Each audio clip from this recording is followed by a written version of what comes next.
अस्सलाम वालेकुम लिसनर्स, एक और नए वाक़ये के साथ। ये वाक़या एक दूर गांव से रिलेटेड है। गांव सराय आलमगीर के पास वाक़या है। 95 की बात है। उस वक्त ना तो कोई पक्की सड़कें थी और ना ही कोई ऐसी ट्रैफिक थी जिसके ज़रिए लोग एक गांव से दूसरे गांव जाते। इसलिए एक गांव से दूसरे गांव जाने के लिए ज़्यादातर लोग पैदल ही चलते थे या फिर साइकिल का इस्तेमाल करते थे। ये वाक़या एक ऐसे शख्स का है जो उस गांव में ही रहता था। उसके ननियाल सारे साथ वाले गांव में रहते थे और वो अक्सर उनसे मिलने जाया करता था। एक दिन ऐसा ही होता है, घर से निकलता है और साथ वाले गांव का रुख करता है। सफ़र पैदल ही तय करना है। ये लोग ज़्यादातर सुबह फजर के बाद निकला करते थे और मगरिब होने से पहले पहले वापस अपने गांव आ जाते थे। कोशिश यही होती थी कि सफ़र जो है वो रोशनी में हो, क्योंकि अंधेरे में रास्ता मुश्किल हो जाता था। ना तो रास्ते में कोई रोशनी होती थी, किसी लाइट का कोई इंतज़ाम नहीं होता था, क्योंकि रास्ते की दोनों साइडों पे दूर दूर तक सिर्फ खेत होते थे। ये शख्स जिसका नाम वहीद है, ये भी सुबह के टाइम उठता है और दूसरे गांव की तरफ सफ़र का रुख करता है। वहीद चलता जा रहा है कि एक जगह पहुंच के वो देखता है कि खेत में से एक सांप निकल के बाहर आ गया है। अब उस ज़माने में लोग जब भी सफ़र पे निकलते थे तो अपने साथ एक छड़ी ज़रूर रखते थे। उस छड़ी का मकसद ये होता था कि एक तो चलने में मदद करती थी और दूसरा यही कि रास्ते में अगर कोई ऐसा जानवर, कोई चीज़ ऐसी आ जाए तो उसको हटाने के लिए और अपने आप को बचाने के लिए उस छड़ी का इस्तेमाल किया जाता था। इसके भी हाथ में छड़ी थी। उस छड़ी से सांप को पीछे करता है।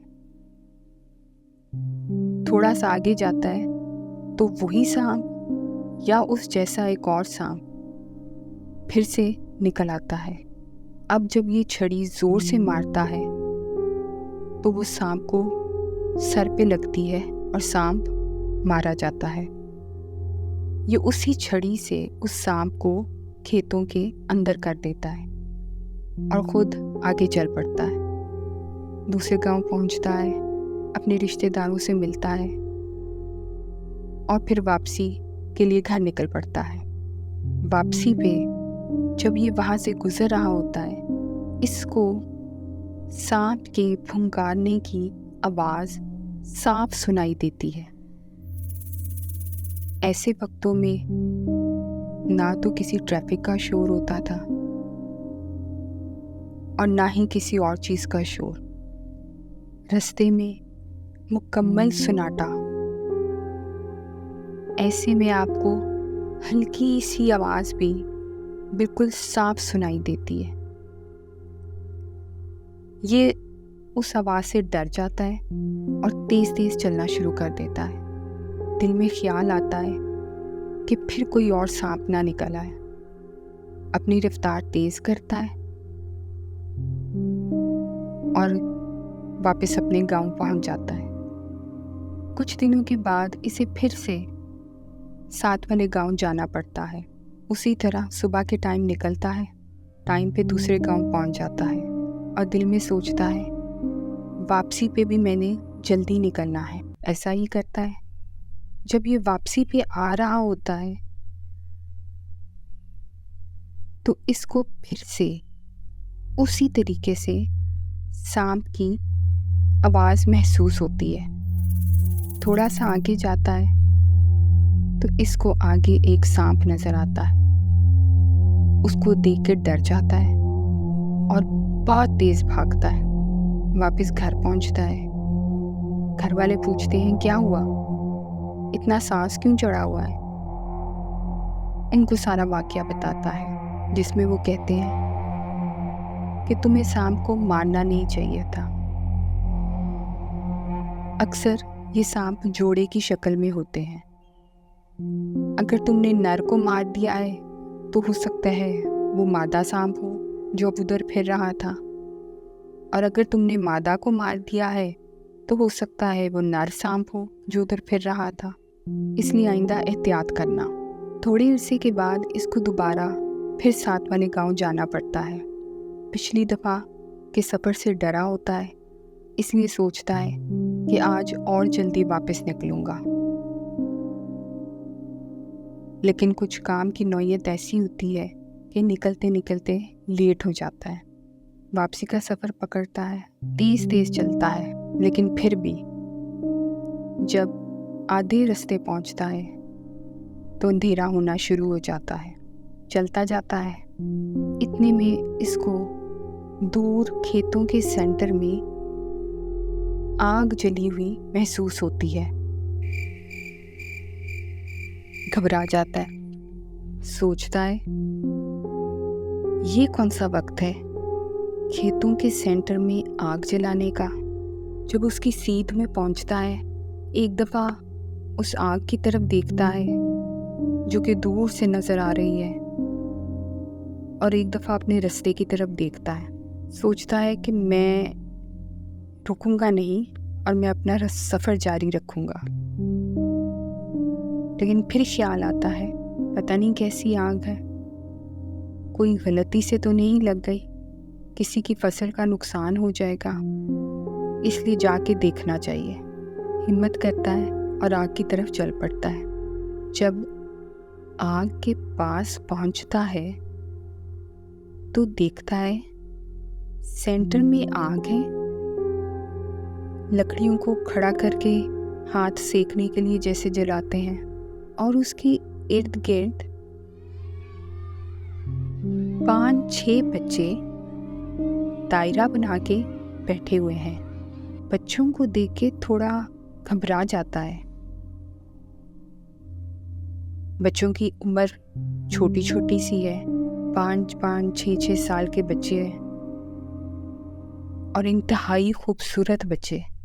और एक और चीज़ जो इसको गैर मामूली महसूस होती है, इसके वहाँ पहुँचने से पहले वो बच्चे कुछ गुनगुना रहे होते हैं, लेकिन वो किस ज़ुबान में गुनगुना रहे होते हैं इसको वो समझ नहीं आती, क्योंकि ना तो वो उर्दू है ना वो पंजाबी है।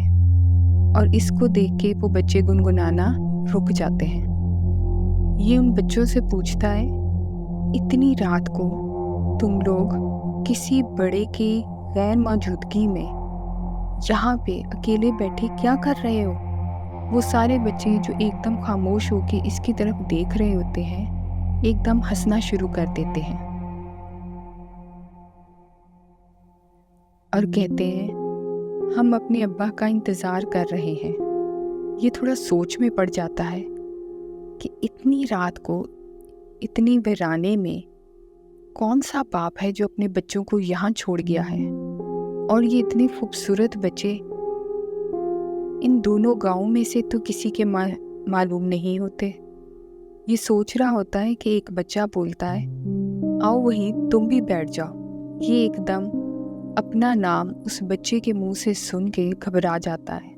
इसके ज़हन में ख्याल आता है कि नहीं, ये इंसान नहीं है, ये कोई और मखलूक है।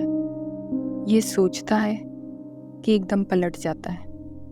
इसके एकदम पलटने से वो सारे बच्चे हंस पड़ते हैं। ये उनकी तरफ देखे बगैर आगे को दौड़ना शुरू कर देता है और महसूस करता है कि उन बच्चों की आवाज़ बंद हो गई है। दौड़ता दौड़ता वापस पगडंडी पे आ जाता है और वापस अपने रास्ते की तरफ भागना शुरू कर देता है। थोड़ा सा ही भाग के आगे जाता है कि मुंह के बल नीचे गिर जाता है। हड़बड़ा के दोबारा उठता है। किसी चीज़ से इसके पाँव को ठोकर लगती है। मुड़ के देखता है वहाँ पे उसको ऐसी कोई चीज़ महसूस नहीं होती।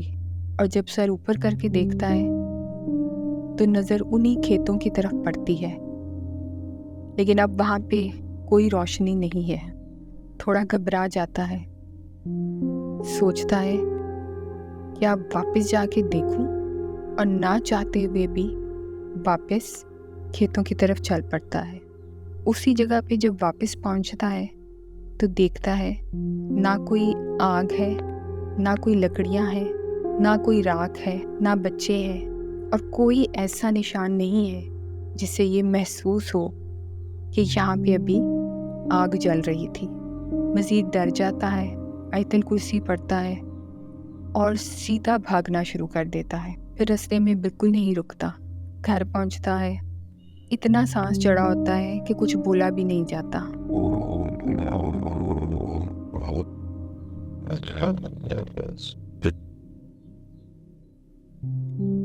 जल्दी जल्दी पानी पीता है और गिर जाता है।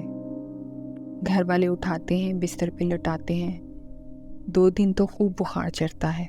जब तबीयत ठीक होती है तो फिर घर वालों को सारा माजरा बताता है, जिस पे घर वाले कहते हैं कि आइंदा तुमने एहतियात करनी है और दूसरे गांव अकेले सफ़र नहीं करना। उसके बाद वहीद ने अपनी ज़िंदगी में अकेले सफ़र वहाँ नहीं किया।